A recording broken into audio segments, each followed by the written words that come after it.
Hello and welcome back to English Today. This is DVD 13 and the first DVD of your upper intermediate level. And in this DVD, we'll begin with another 3 episodes of our story, That's Life, followed by our special TV programs, which include Everything But the Kitchen Sink, featuring our culinary experts. And then there will be a discussion about India and China. Do they represent a threat or an opportunity? Then, in the grammar section, we'll be studying more about the present perfect and the present perfect continuous tenses. And then we'll learn about the gerund and the infinitive. And we'll also study the first conditional. All right? So, I hope you enjoy yourselves. Sharon, I called a real estate agent 5 minutes ago. He deals with apartments in Japan. He said he'd send an email with some photos. That way we can choose which apartment we like the best. Don't rush me, Peter. You know I haven't decided. I know. We've talked about this a lot. But doesn't the idea of leaving appeal to you? I mean, just think of it. A new country, a new life together, new experiences. You know, I'm really enthusiastic about this opportunity. It's not every day you have a chance like this. Well, I've wanted to make changes in my life for a long time, but these changes seem so, well, so overwhelming. There, I said it.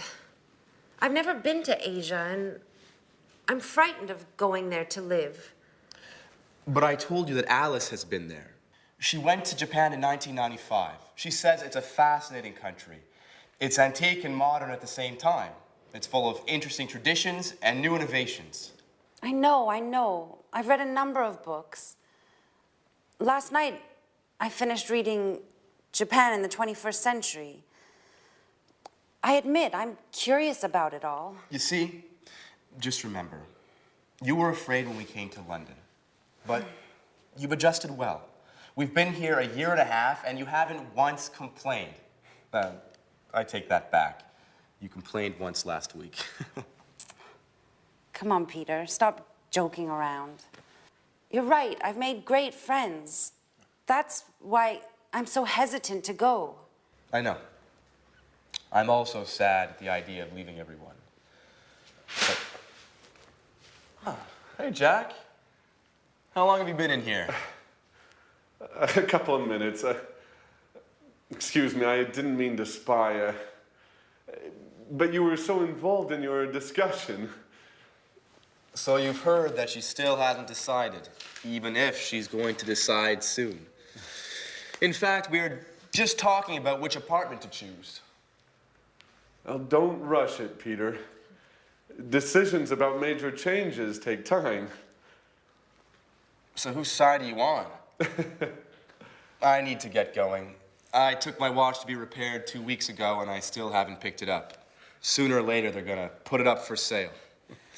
Bye. Jack, I'm leaving her in your hands. Please try and convince her.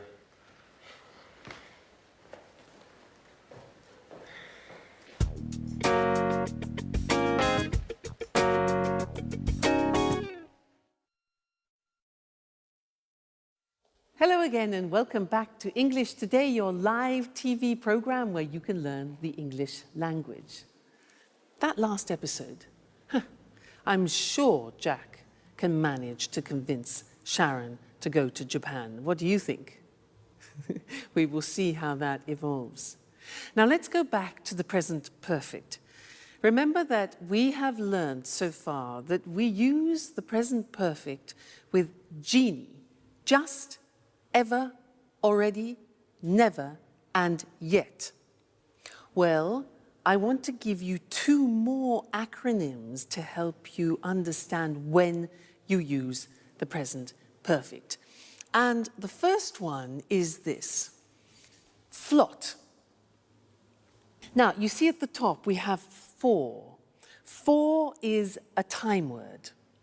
And we use for a length of time. What's length? Length means a duration of time. So if you want to say 10 years, for example, you would say, I have lived in France for 10 years. For 10 years, a duration of time.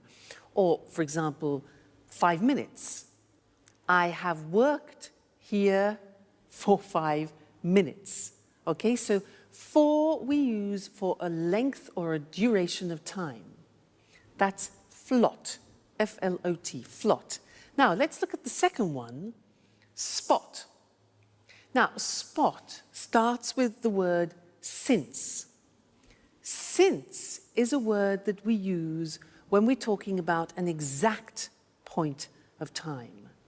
So, let me give you an example. If I say 5 o'clock, that is an exact point of time. So you could say, I have been here since 5 o'clock. Or for a year, you can say 1973, since 1973. So these two words are very important, for and since. Flot, spot. For a length of time, and since for a point of time. Now let's do a little exercise to help you with that. I will say something like 2 days. You must decide whether to use for or whether to use since. Okay? So, 2 days. Is it a length of time or a point in time? Length. So, for 2 days. I have been here for 2 days. Another example. Thursday. Thursday is a point of time, so since Thursday. Great. For a long time. A long time. Exactly, that is a duration, it's a length, so it's for. I gave you the answer. Another one, December. Good, it's a point, so since December, very good. This one, weeks. Very good, 4 weeks. Okay, fine, let's think of another one.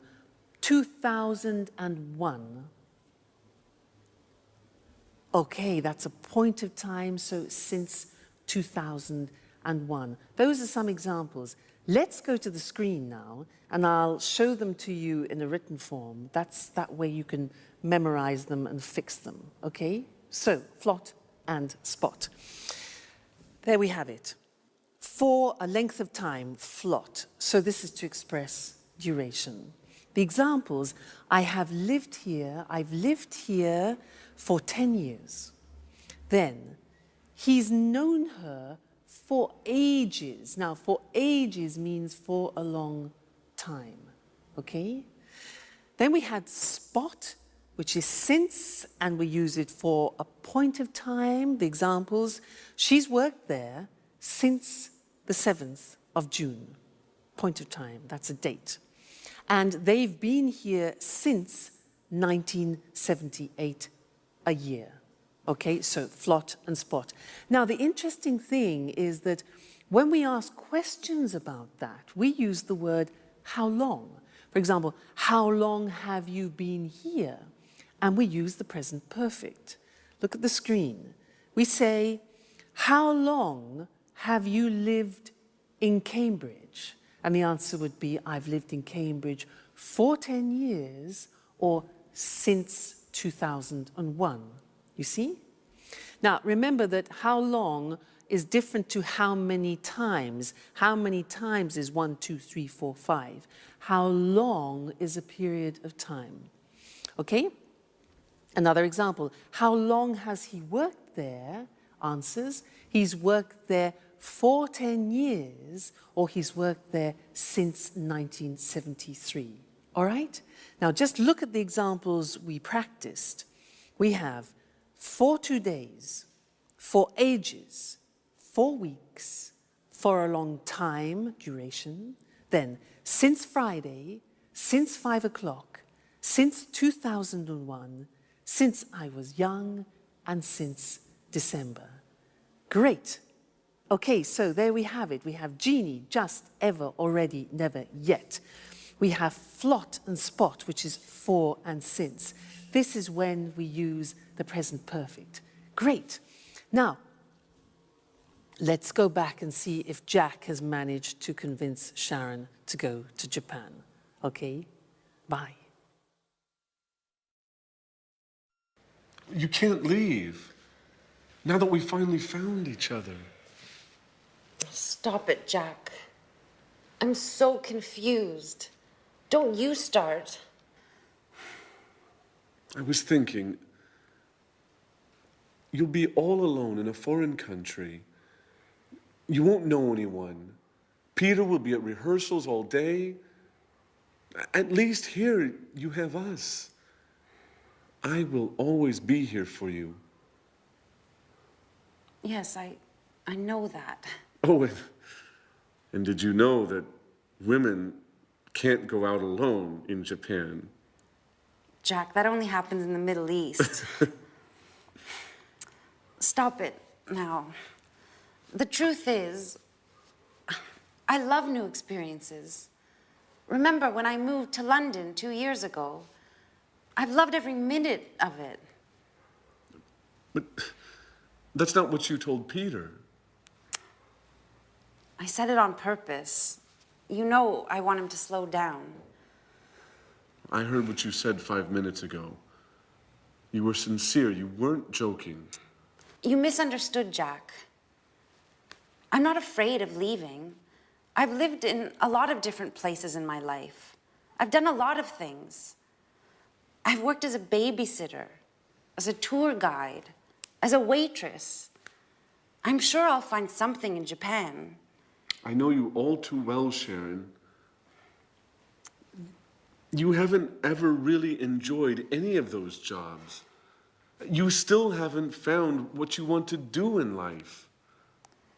Stop it, Jack. I'm glad you promised Peter to convince me to go. I didn't promise him anything. So, what have you decided? Are you going to move? I don't know. I think I will. Yes. I'm going to move. If you've already decided, why did you have a job interview yesterday afternoon? Who told you that? Anne? No. I haven't spoken to her for days. So how did you find out? It doesn't matter. So, you still haven't answered my question. I don't have to answer to you, Jack. Okay. I see you're angry. It just proves that I'm right. Jack, sometimes you are so impossible. Have you ever considered that maybe it's the best thing for me? And what about you, Sharon? Have you ever thought that you might be in love with somebody else? Listen, I refuse to give up.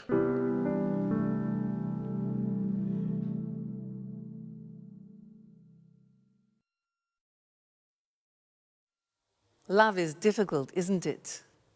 I know something about that. But so is the simple past and the present perfect.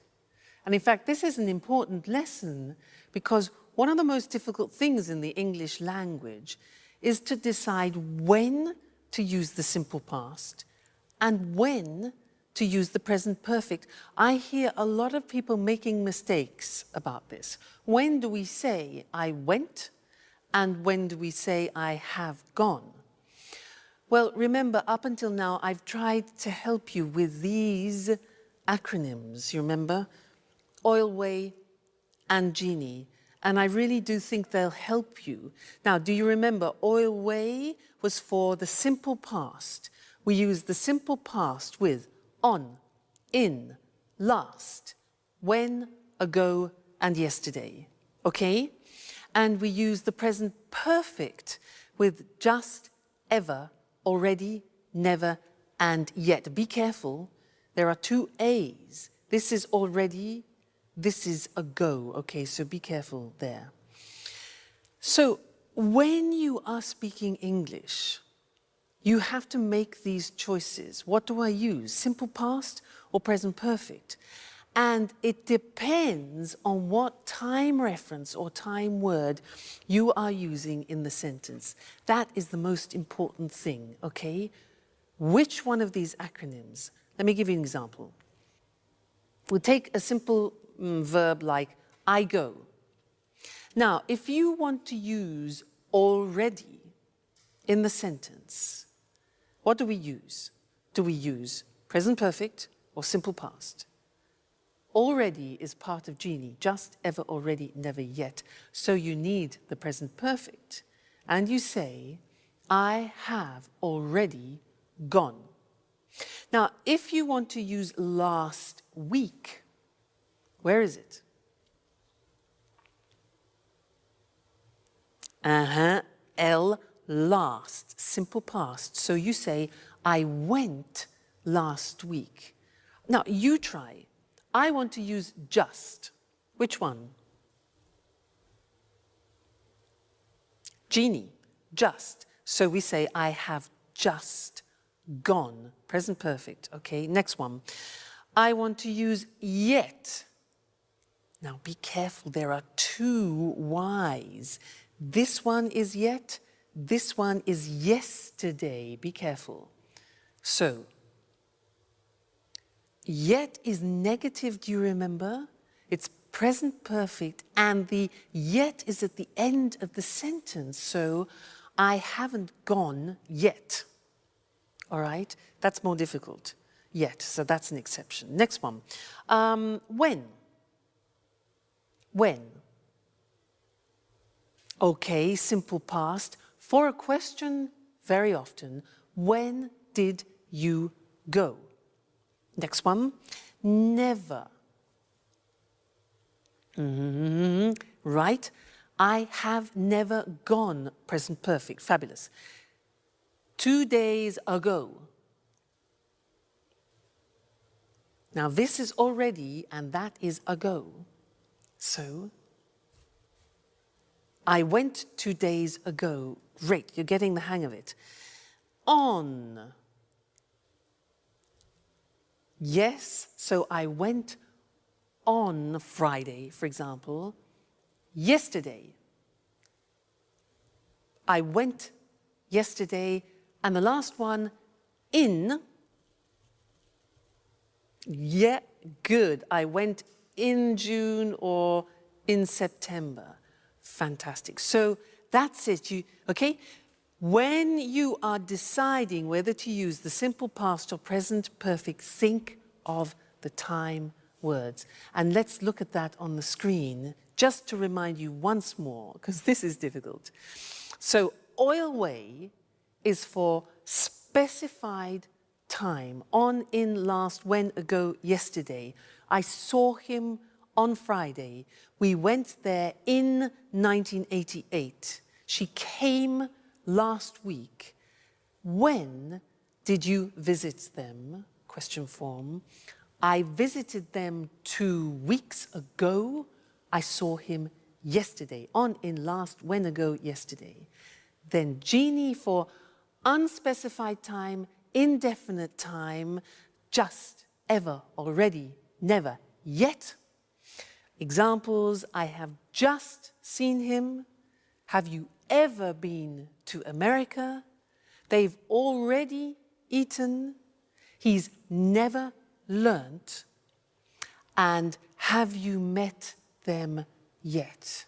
Okay, yet at the end. So please try and memorize these. Oil way, genie, and think about it when you have to decide between simple past and present perfect. All right? Good luck, and I'll see you again soon. Bye.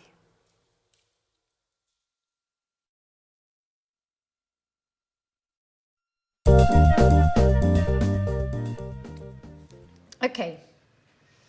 Sharon, you remembered to buy the beer, right? Of course I did. And you managed to bake the cake, right? Not yet. I'm going to bake it this afternoon. I still need to get some chocolate.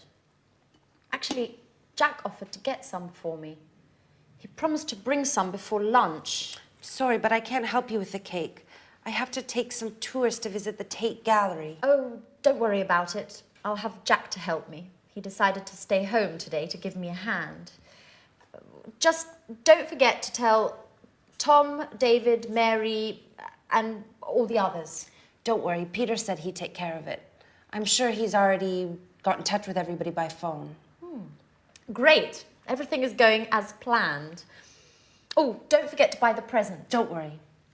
How about getting an astrology book? She'd love that. Absolutely. She loves reading those kinds of books.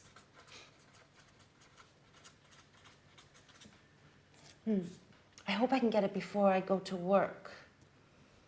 By the way, have you heard anything from Mr. Dubois? But he told me he expected to come, but couldn't confirm. Well, you know how it is being so busy and everything. It's hard for him to give a definite answer one way or the other. I imagine being a stage director is difficult. Alice would be so happy if he comes. Yes, she will. Anyway, Mum's the word. If you say anything, it won't be a surprise. Hey everyone, what are you up to? Oh, nothing important. Oh, I almost forgot. Happy birthday, Alice. So, what have you arranged to do this evening? Well, I considered celebrating with you guys. I mean, if you want to. Oh, I'm really sorry, but, well, Jack has arranged to eat out this evening with his colleagues and he can't put it off now. And, well, I agreed to correct some reports. Oh, I see. What about you, Sharon? Oh, I'm terribly sorry, but I agreed to go to the theater with Peter and he won't be finished rehearsing before midnight. But I thought... Well, I know we promised to have a party, but why don't we postpone it? It's just not possible today. What a shame. I can't stand the thought of being all alone on my birthday.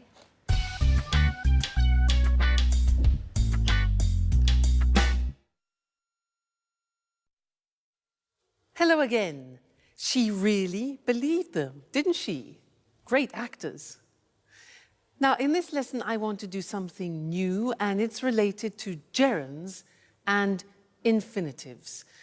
In that last episode, our friends used some quite complicated sentences, which I want to look at with you now. Anne said, Jack offered to get some cake. Do you notice that there are two verbs together there? Jack offered to get some cake. Now, offered here is followed by an infinitive. That's one example. The next example is, she said, he promised to bring some before lunchtime. He promised to bring some. Promised is followed by an infinitive, promised to bring. Then Anne says, she loves reading.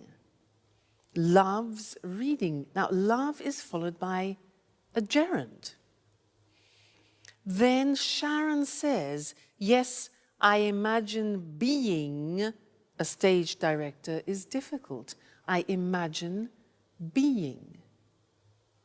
Gerund. So here we have offer, which is followed by an infinitive, promise, followed by an infinitive, love, followed by a gerund, and imagine, followed by a gerund.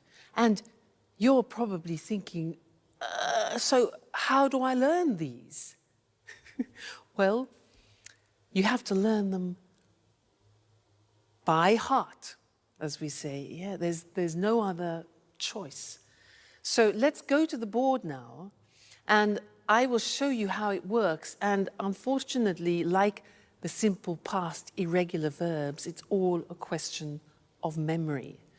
So, as we said, when you have a main verb followed by another verb, sometimes it's in the infinitive, sometimes in the gerund. Let's look at some examples. You managed to bake a cake. The verb manage is followed by an infinitive. Jack offered to get some. He promised to bring some. I have to take some tourists. Have to in the sense of obligation. What have you arranged to do? Arranged plus infinitive. I agreed to correct some reports. So there you see manage, offer, promise, have, arrange and agree are followed by the infinitive with to. Let's move on to the other examples where verbs are followed by the gerund. She loves reading. So love followed by reading. Gerund. I imagine being a director is difficult. Imagine followed by gerund. I considered celebrating. Considered followed by gerund. Celebrating with you guys, and he won't finish rehearsing before midnight. So there we have examples of love, imagine, consider, finish, followed by the gerund forms. So it's a bit complicated, and it's a question of familiarizing yourselves with the verbs that take gerund and the verbs which take infinitive. It comes with practice, don't worry. But this is just an introduction. So let's go back and see what's going on in Alice's birthday party, all right? And I'll see you later. Bye.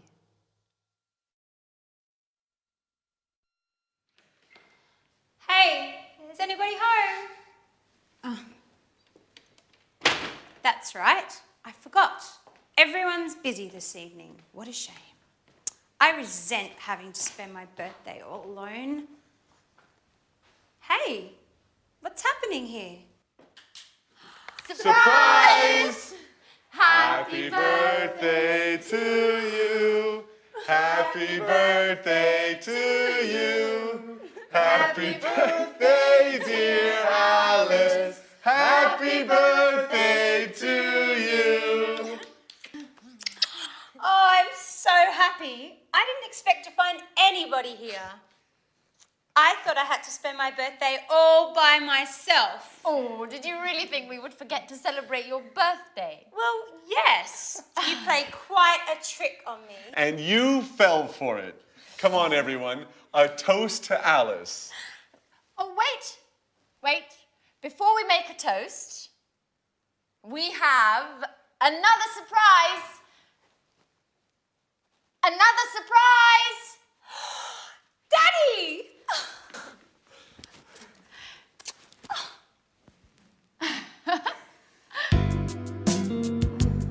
This is such a great birthday. How did they talk you into coming? Alice, dear, how could I miss your birthday? Work is important, sure, but nothing is more important than my dear, sweet, only, lovable, adorable little girl. Dad, if you talk like that, you'll make me blush in front of everybody. Listen, I know I wasn't always there for you and that I've made a lot of mistakes, but I want to catch up. Things change. I've got a suggestion for you. Do you want to come and work with me? Really? With you? What would I do? You can write scenes for my films. You've always had artistic flair. I'll teach you the tricks of the trade. You'll learn how to write convincing scenes in no time at all. That way, we'll always be together, if you want. I don't know what to say. I gave up wanting to spend time with you. You don't have to decide to do anything now. Let's celebrate your birthday. Let's toast. Cheers, Alice. Thank you so much, Daddy. This is the best birthday of my entire life.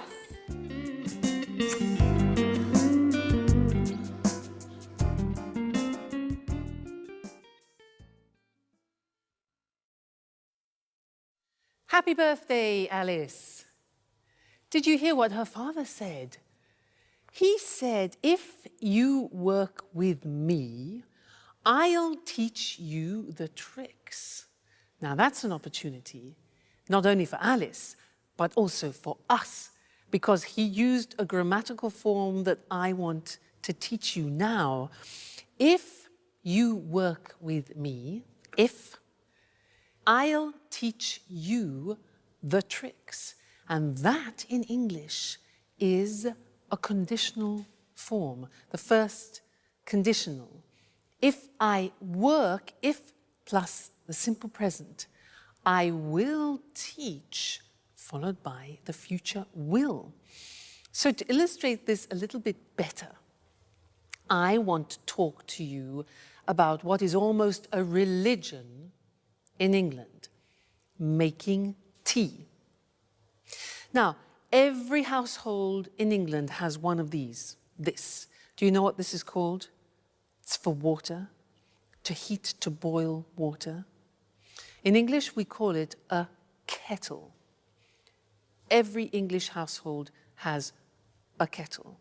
We have all sorts of different models as well. And I can assure you, if you buy a kettle, you will never regret it. Why? Look at this. It's very light, plastic, and it's very fast. So if you fill this kettle to about here, it's 1.5 liters.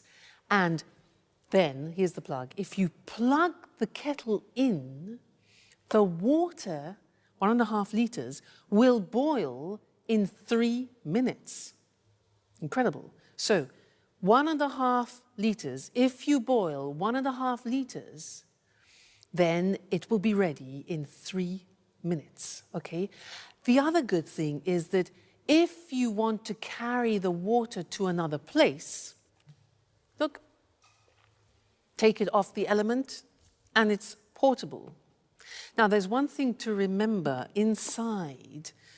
Sometimes it gets a bit dirty. You have a special liquid to clean it, because if you don't clean it, then it'll change the taste, or it might change the taste of the tea. Okay, so that's important. So, a kettle, if you buy this, I can assure you, you will never regret it. Okay, now, I was using some conditional sentences there, and I want to go to the screen now to look at those more carefully. It was the first conditional, using if, all right? And this is used to describe real possibilities. So, look at this. If you work with me, this is Alice's father, I'll teach you all the tricks. So we have if, then the present tense, and then will and the infinitive, which is probably different to your own language, so be careful about that. The other example, if you use a kettle, you'll make tea faster. So present tense, future with will. If you use a kettle, you'll make tea faster. If you don't clean it, the tea won't taste good. You see the negatives there? If we don't, negative of the present, the tea won't, negative of will, taste good. Now, we can sometimes change the second part. Look at the next example. If her father offers her a job, she might accept it. Now, using might gives the idea of uncertainty, but that's fine to use in the first conditional. The other example, if he accepts the job, yeah? If he accepts the job, he might move, go to Japan. All right, so you can also use might. If you stay with me in English today, you will learn the English language. All right? Great. Well, I'll see you again in the next lesson. Bye.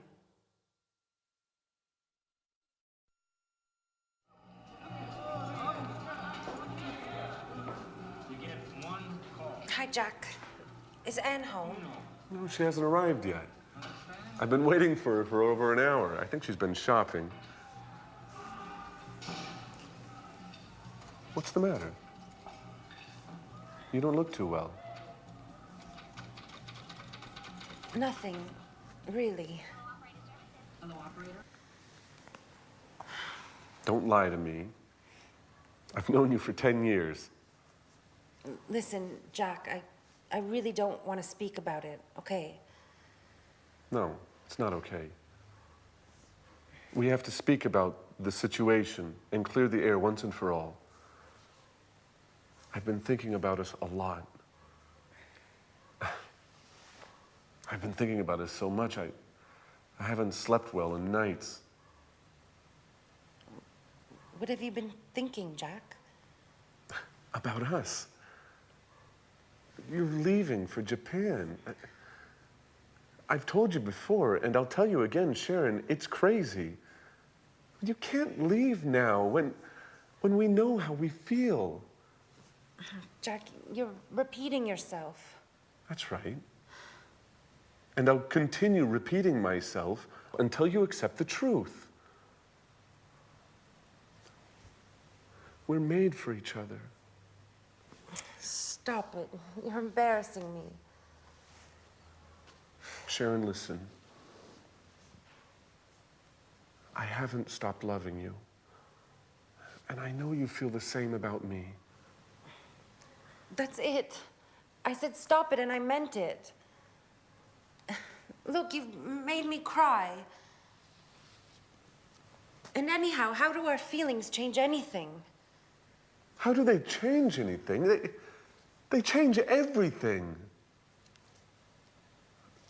You must tell Peter immediately about everything.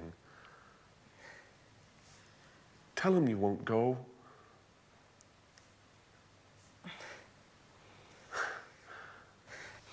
I'm so happy. I knew you felt the same way about me. Hey, is anyone in there? Oh my God, it's Peter. He can't see me like this. Stay calm. Maybe it's time we tell him everything. Is anybody in there? Hello?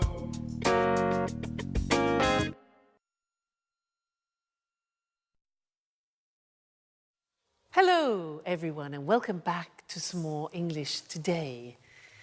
It's the moment of truth for Sharon, isn't it? Now, in that episode, they used some very interesting language, and language which is a grammatical form very typical to English. It's a form you don't find in many other languages. Let me give you some examples. Jack said, "I've been waiting for her for over an hour. I've been waiting for her." She's been shopping. She's been shopping. And Jack also said, "I've been thinking a lot about us," remember? She said, "What have you been thinking, Jack?" Now that's the form that I want to look at with you now, because as I said, it's very unusual and particular to the English language. So, London Bridge, the Tower Bridge. Now that's a useful image because in fact, this grammatical form is about bridging two different forms. It's about bridging the present perfect has been or have been with the present continuous form. For example, I am working. Now, you put those together, mix them all up, ding, bingo, you get the present perfect continuous. You see, the taxi joins the two together. That's great. I'll give you an example. I have been teaching for years. Now, what does that mean? It means that I started it in the past, this action, and I am still continuing it now. So I started in the past, have been, and I'm continuing now the continuous. I have been teaching English for years. Okay, let me give you another example. Yoga. I started yoga 5 years ago. I'm still doing yoga now, so I say, I have been doing yoga for many years. I have been doing yoga for many years. Okay, so that is this interesting mixture of present perfect and the present continuous. Okay? So, I think in order to understand it a little better, we should go to the screen so that you can see it in the written form. I remind you, it's a tense that you find in particular in the English language, not in other languages. So, here we have it. Sharon has been working as a tour guide for many months. So, an action starting in the past, continuing now. He's been working here for 5 years. He's been stands for he has been working here. They've been playing tennis since May. Okay, that's the positive form. Now the negative form, Peter hasn't been paying attention to Sharon for a number of weeks. That's the negative. That's true. The question form is, how long have you been doing your homework this morning? Have you been doing inversion? How long has she been teaching? We use how long very often because we want to find out the duration, when the action started and the action is continuing now, so what period of time? How long have I been teaching? Then the answer would be, I've been teaching for many years. I could ask you, how long have you been learning English? You can say, well, I've been learning English for years, or whatever the answer is. So that's the present perfect continuous, PPC. And don't worry, this is not the only lesson about it. It's not easy, and I will tell you other things about it in another lesson, the next lesson. All right? So see you then. Bye.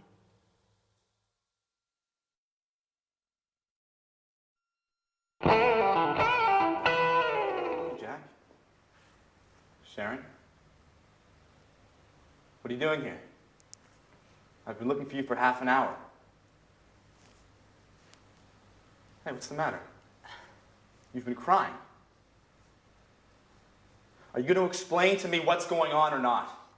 Peter, listen, calm down. I'm not going to calm down. I want answers, and I want them now. What's going on here? That's what I'd like to know. Jack and Sharon have been here for who knows how long, and who knows what they've been doing. Hey, Jack, it's time you tell me what's up. I'm going to get really mad if I don't get some answers. Okay, stop. Stop! You're acting like little children. Come on, Jack. Let's leave Peter and Sharon alone.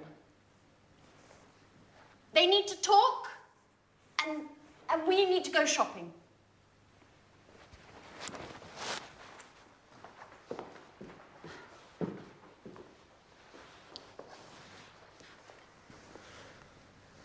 So, Sharon, what's going on? Peter, I have to tell you something I've never told you before. I've known Jack for a long time. We went to the same university together, and, well, we were once engaged. What? So that's why Jack came to live here. You've been seeing each other, haven't you, Sharon? No, Peter, I swear, it's true. We just happened to meet here. It happened by chance. By chance? That's a strange stroke of luck. Just enough to bring back some old passionate feelings. How long has this been going on, Sharon? Nothing has happened between Jack and I. Even if I do still have some feelings for him. After all, Peter, you've been neglecting me for months. The only thing that's important to you is your work. You live, eat, and drink theater and nothing else. So you're saying this is my fault? No one is at fault. It's just that we want different things from life at the moment. I've had 2 interviews with the director of the Archaeology Museum. They want to open an art exhibition, and they've offered me a job. Do you understand, Peter? It means a job I would really love. What are you getting at, Sharon? Would you stay here and not go to Japan if I asked you? What kind of question is that? Answer me, Peter. It's important. I've accepted the job. Without asking me. How could you? And did you ask me about Japan? Did you, Peter, huh? Are you willing to stay here with me?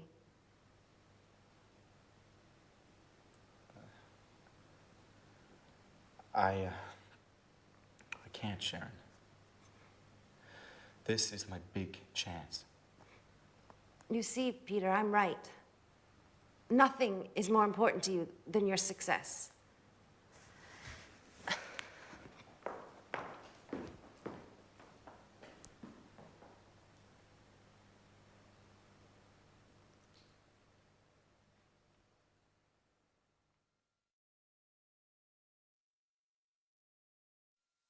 So this is our moment of truth.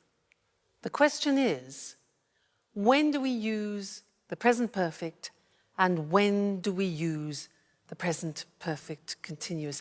Many people ask me this. They say, Louise, but when do we use the present perfect? I have gone, I have seen, I have done.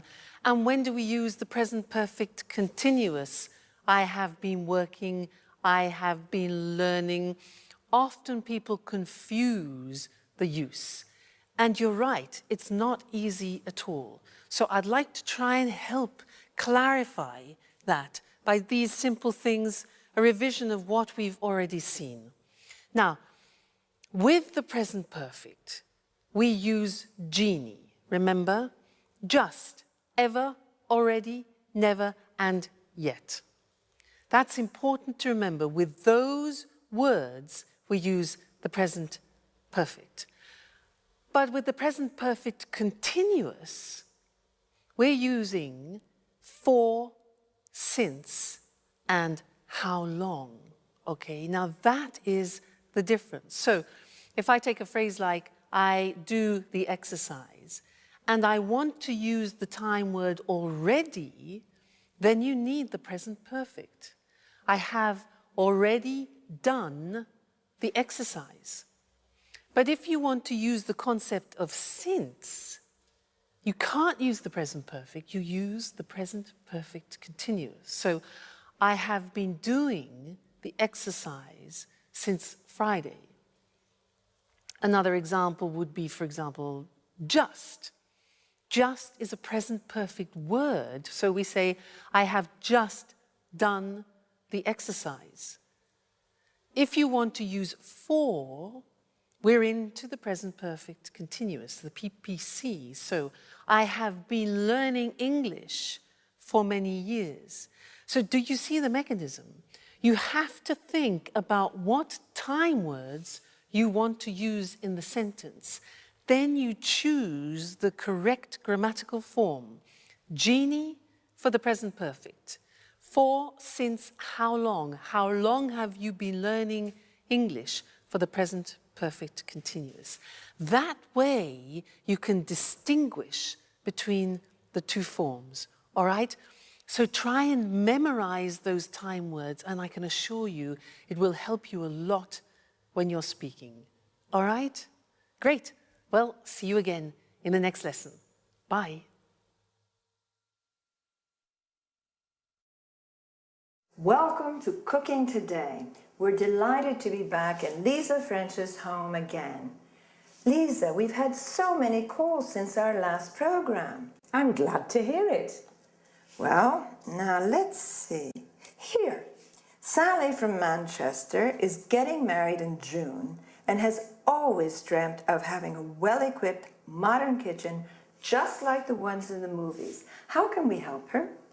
Well, to begin with, a kitchen environment should be well lit and have ample surfaces to work on. Also, plenty of drawer space is necessary for storage of food items and utensils. I know what you mean. I have to contend with a small kitchen that has neither light nor enough drawer space. That's why I go out to restaurants. You don't need a king-size kitchen to enjoy cooking in it. What's important is organisation and having things at hand. What are the main appliances newlyweds should have? Well, obviously, a hob, an oven, and a fridge are absolutely essential. Today, many people can't survive without a dishwasher. I'm one of those people. I really hate doing dishes. So do I. Getting back to the subject, I'd like to show our viewers some optional appliances. Although they're not strictly necessary, they often come in handy in large families or when entertaining guests frequently. One is the grill. Another is a deep fryer for large quantities of chips and other tidbits. That's not the appliance for me. I love healthy cooking. In that case, you need a steamer oven like this one. In the US, it's hard to find a kitchen without a microwave. Microwaves are quite useful, especially for busy people. Other appliances, which are also common in the US, are water and ice dispensers like this one. Well, everybody seems to have a food processor these days. Why is a food processor so useful? Well, a food processor is a great boon since it's a real space and time saver. It has many different functions. It can mince meat, grate cheese and vegetables, make breadcrumbs, pulp tomatoes, fruit, and so on. So what else can you show us? An electric beater like this can be used for whisking eggs, as well as making mayonnaise. Other kitchen aids are scales and measuring utensils. Careful weighing and measuring are fundamental for successful cooking, since recipes are generally in kilos and grams. All right. Well, there are a lot of other things that we could talk about, but unfortunately our time is up. Lisa, once again, it's been great being here. Thank you for your help. You're welcome. Well, let's analyze some of the vocabulary used by Lisa. Talking about the appliances for cooking, she spoke about a hob, or US stove, where you cook food, an oven, where you roast or bake food, a grill, where food is cooked by strong direct heat. As we saw, the following machines can be optional. A deep fryer in which you fry food, a steamer oven where you can cook food in steam rather than water, a microwave where food is cooked by electromagnetic radiation. Then she referred to items where food can be stored like a fridge, originally refrigerator. The section with frozen food is called a freezer. The section of the fridge which produces cold water and ice is called a water or ice dispenser. Lisa also said drawers are important. You need them to keep utensils, cutlery, and so on. A dishwasher is a machine for washing dishes, cutlery, glasses, and so on. Other small appliances are a food processor, a machine which can ground, mince, or chop food. An electric beater, where you mix, whip, or whisk food. Scales or measuring utensils used for measuring food, weight, or liquids. Then Lisa used some culinary terms, such as mince, that is chopping meat into very small pieces. Notice that mincemeat is a mixture of dried fruit. Cheese and carrots can be grated, that is, finely shredded. Or we can say pulp, which means crushing fruit into a soft paste. Pulp is also the soft inner part of fruit. Another useful verb is beat. That is mixing eggs, cream, butter, using a fork or a whisk. That's enough for today. See you again. Bye. Hello, everyone, and welcome to Let's Talk, the evening discussion show with our two commentators, Tom and Marie. Good evening, everyone. Good evening. Well, let's talk business tonight. Let's talk about some important developments in the global economy. Let's talk about new markets and new commercial opportunities. In particular, I'd like to know what you think about the extraordinary economic growth that's taking place at the moment in some parts of the world. Are you referring to China? Yes, and also to India. You know, for the last 5 years, the economies of these countries have been growing at almost double-digit rates. In 2005, the Chinese economy grew by 9.9%, the Indian economy by 8%. Compare this with an average of only 1.3% in Europe's Eurozone.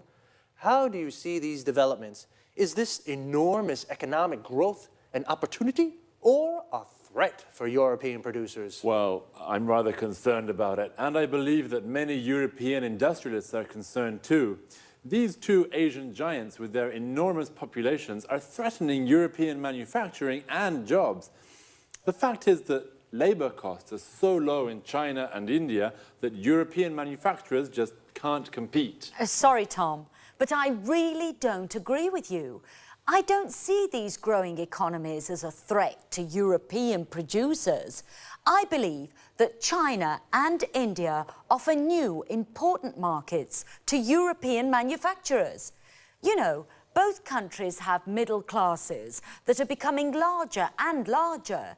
These people are becoming wealthier and are looking to spend their money on luxury goods made in Europe. So, Maria, according to you, European companies can sell their high-quality goods to middle-class Indians and Chinese. Exactly. In this way, European exports to China and India are predicted to increase. Just a second, Marie. The reality of the situation is rather different.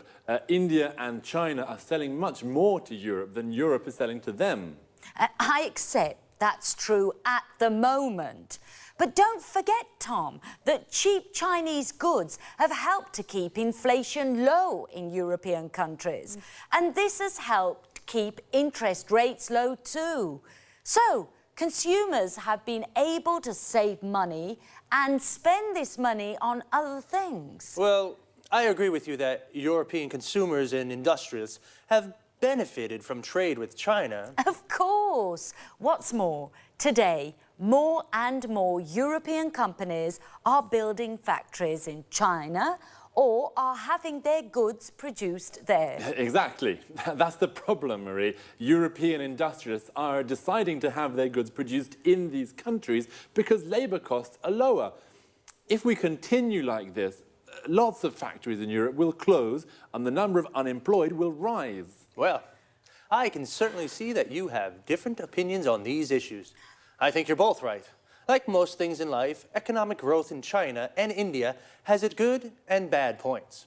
It can either offer commercial opportunities to some European producers, but it can also pose a threat to other sectors of European manufacturing. Okay, let's say goodbye to Tom and Marie. Goodbye. Goodbye. Goodbye to everyone, and see you again for another appointment of Let's Talk. So, we've just spoken about developments in the global economy. The global economy is the economic system of the world. An important development is the economic growth in China and India. Economic growth is the development of an economy. The Indian economy grows by 8%. Notice the use of by. The Chinese economy grew by 9.9%. Here, notice also how we say 9.9. Is this economic growth threatening to European producers? A threat is a danger, and the verb to threaten means to put in danger. One opinion is that the economic growth of India and China is threatening European producers. Producers are companies that make products. Another word for producer is manufacturer. Why is it a threat? Because there are low labor costs in India and China. Labor costs are how much a company pays its workers to produce something. The number of unemployed will increase in Europe. This is the number of people without a job. We say someone is unemployed when they don't have a job. Another opinion is that it isn't a threat. Actually, it's creating new commercial opportunities for European manufacturers.